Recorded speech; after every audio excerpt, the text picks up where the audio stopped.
আমাৰ গুণোৎসৱ 2023-ৰ তৃতীয় তথা অন্তিম পৰ্যায়ৰ আজিৰ পৰা যি বহিৰ্মূল্যায়ন সেইটো আৰম্ভ হৈছে আৰু এই তৃতীয় পৰ্যায়ত আমাৰ ডিব্ৰুগড়, শোণিতপুৰ, ডিমা হাছাও, মৰিগাঁও, নলবাৰী, দৰং, গোৱালপাৰা, বঙাইগাঁও আৰু কাছাৰ এই জিলাকেইখনত আমাৰ গুণোৎসৱ অনুষ্ঠিত হৈছে আৰু সেই উপলক্ষে মই মৰিগাঁও জিলাৰ জাগিৰোড সমষ্টিৰ এই ঘুনুচা প্ৰাথমিক বিদ্যালয়খন আজি পৰিদৰ্শন কৰোঁ।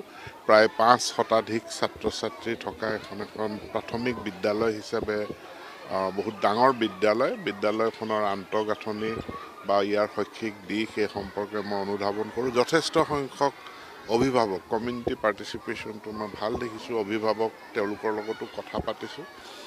বিদ্যালয়খনৰ মানে মিড ডে মিল কেনেকুৱা চলিছে, পাঠদান কেনেকুৱা, তেওঁলোকৰ SMCৰ মিটিং নিয়মিতভাৱে হয় নে নহয়, অভিভাৱকৰ সভা নিয়মিতভাৱে হয় নে নহয়, এই গোটেইখিনি চাইছোঁ আৰু মই সকলোকে শুভেচ্ছা জনাইছোঁ যাতে গুণোৎসৱ সুকলমে অনুষ্ঠিত হয়। এক্সটাৰ্নেল ইভালুৱেটৰ আহিছে, তেওঁলোকে নিজৰ দায়িত্ব পালন কৰিব। সেইকাৰণে ৰান্ধনীসকলৰ কষ্ট লাঘৱ কৰাৰ কাৰণেই আমি অক্ষয় পাত্ৰক ভাত ৰন্ধাৰ দায়িত্বটো দিব বিচাৰিছোঁ আৰু অক্ষয় পাত্ৰৰ জৰিয়তে আমি কামৰূপ আৰু যোৰহাট এই দুয়োখন জিলাত আমি সুন্দৰভাৱে মিড ডে মিল দিছোঁ।